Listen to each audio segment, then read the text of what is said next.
What if I told you that using your flash at the wrong moment could ruin the photograph of a lifetime? What if one pop of light in the wrong place could get you banned from the ceremony, upset the officiant, or worse, completely destroy the atmosphere that your couple has been dreaming of?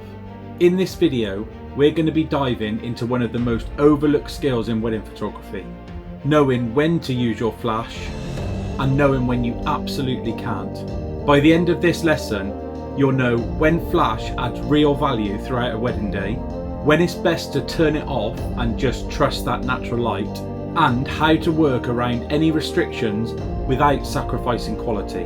And because I know this is a lot to remember, I've put together a downloadable cheat sheet covering everything that we're going to talk about in this video, and it's available for you to download from the description below.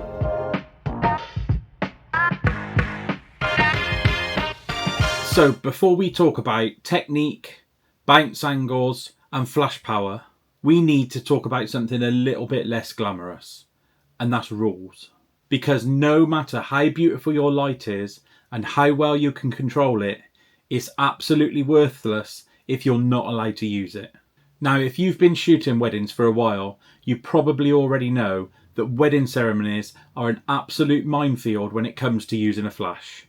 Some officiants can be absolutely fine with it, whilst others, well, let's just say they'd probably be happier with you juggling flaming cameras than they would for you to just pop off one little bit of flash.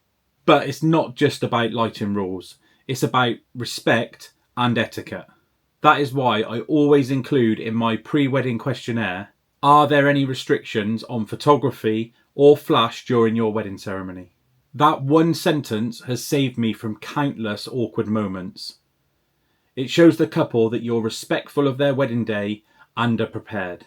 If you ignore these rules and start popping off flashes during the wedding vows, trust me, you'll know about it immediately.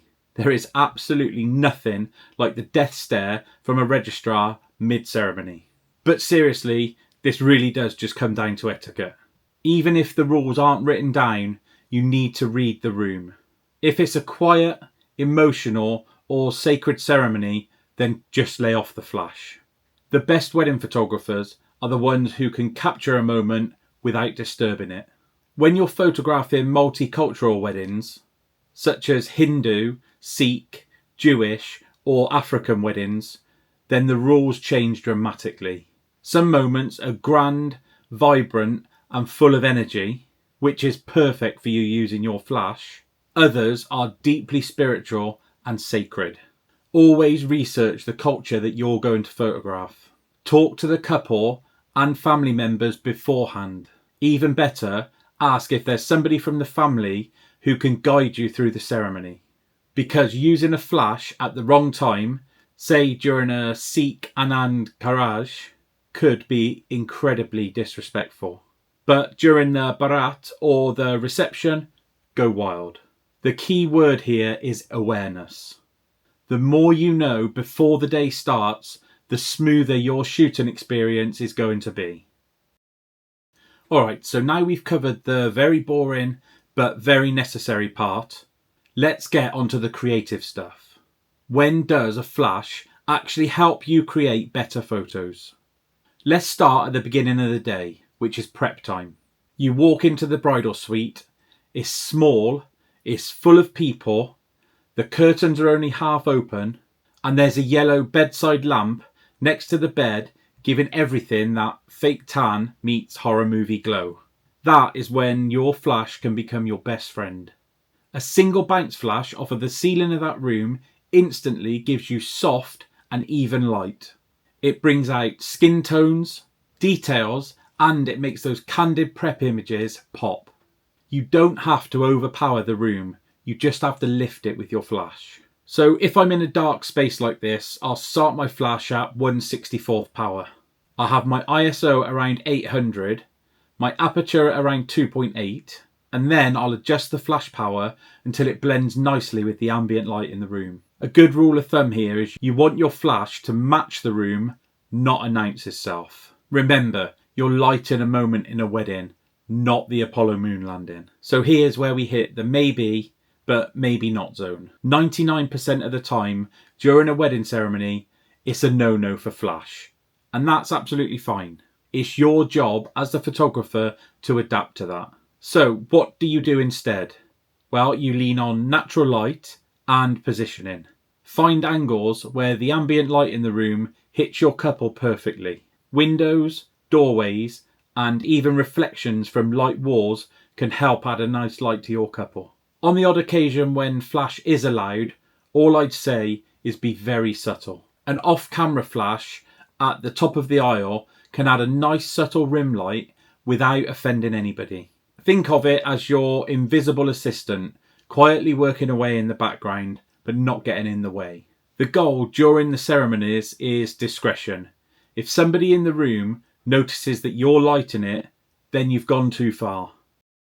Now this is where your flash truly earns a place in your kit. You're in control, your couple trusts you, and you've got a few minutes to create some magic. Use your flash to shape the light. For overcast days, it gives your couple a subtle pop against the background.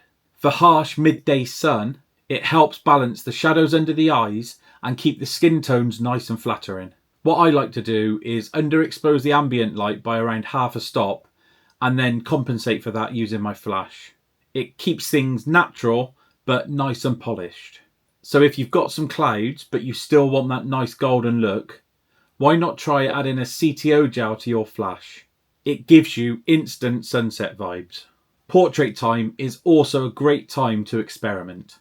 Try backlighting for some halos, side lighting for drama, or bouncing the light for a nice soft glow. Portrait time is where you get to play. Receptions are a lighting nightmare, and your flash is your saviour. We're talking dark barns, twinkly lights, and mixed lighting, which is absolute chaos for any camera's metering system. During this part of the day, I will usually run with 2 flashes. One on-camera flash for bounce and fill light, and one flash off-camera behind the couple for some nice rim light. That combo gives you depth, energy, and it will keep your subjects separated from the background. And because receptions can be quite dynamic, I'll often drop my shutter speed to below 1/100th of a second just to let in some more ambient light. That gives you those gorgeous colourful backgrounds without killing the mood. And here's a bonus tip for you. If the DJ's using laser lights, then you use them. Flash freezes the action and ambient gives it the energy. It's organised chaos, one frame at a time, and I absolutely love it. First dances, party mayhem, and Uncle Bob doing the worm. This is a flash's paradise. You need control, but you also need energy. Set up a few off-camera flashes on light stands around the room. Don't go overboard, just enough so that you've got enough light to cover the room. At this time of the day, I'll usually shoot at around ISO 800, my aperture will be at f2.8, and my shutter speed will be around 1/200th of a second. And for the majority of the time, my off-camera flashes will be at 1/32nd power. That combo right there will give you sharp, vibrant shots with just a touch of atmosphere. Try shooting a few frames using rear curtain sync. That's where you get those streaking light trails with some nice frozen action. It just screams party energy. Now, let's talk restraint. Flash is powerful, but it's not always the answer. Flash can be intrusive. If the room is silent, people are emotional, or it's a sacred ceremony, then just don't risk it. You'll capture more authentic emotion by just blending in. Once when I was a guest at a wedding, I saw a photographer fire off a flash and the whole room jumped. The officiant stopped mid-sentence and it completely broke the moment. Learn to read the energy in the room and just know when less is more. Now sometimes flash actually can make your images worse. Think candlelit receptions, warm fairy lit dinners and string lights. These are magical as they are and don't need anything added to them. If you hit that with a flash, you're going to flatten all of the contrast and totally destroy the mood of the photo. Instead, open up your aperture, bump your ISO, and let the ambient light in the room tell the story. Sometimes it's just not about technical perfection, it's about atmosphere. So at some point during your wedding photography career, you're going to get to a wedding where flash is completely banned. So first things first, don't panic. There are plenty of ways that you can adapt and still create stunning images. Look for light first. Windows, doorways, and reflective walls. Even a white tablecloth can bounce light perfectly. Position your subjects where you can so that the light hits their face at a nice 45-degree angle. It's simple Rembrandt lighting, but it works wonders in natural lighting conditions. Modern cameras are incredible during low light situations. Don't be afraid of ISO 3200 or even ISO 6400. A little grain in an image looks natural, but motion blur and underexposed images don't. Shoot wide open, control your shutter speed, and make sure that you've got your in-body stabilization turned on if you have that option. LED light panels or small video lights can actually be lifesavers. They're discreet, consistent, and they're perfectly fine in no flash situations. If you're worried about the light looking harsh, just diffuse it with a handkerchief or bounce it off of a wall. You'll be amazed at what you can get away with. Ultimately, the best photographers always prepare. Scout your venues. Know where the light falls at different times during the day. So then, if flash really isn't an option, you've already got a backup plan. Okay, so let's recap on what you've learnt today. We've learnt when and where a flash can add value during a wedding day, how to respect ceremony and cultural rules around using flash, when to leave your flash off to create that atmosphere, how to work around those restrictions with natural or continuous light, and how to plan ahead for any lighting scenario you might face. Remember that flash is a tool, it's not a requirement. The art comes from knowing when and when not to use it. If you find this video useful, then hit the like button. And why not leave me a comment and tell me about your worst lighting scenario you've ever come across at a wedding and how you overcame it. And whilst you're down there, you may as well hit the subscribe button as well, so that you don't miss any of my future wedding photography or flash videos.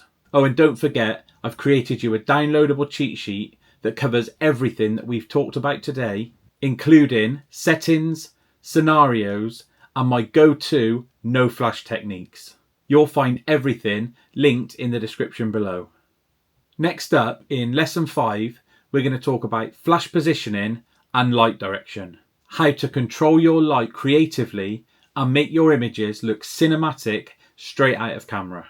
Until then, keep learning, stay creative, and remember, sometimes the most powerful flash is knowing when to turn it off. Thanks for watching, and I'll see you in the next one.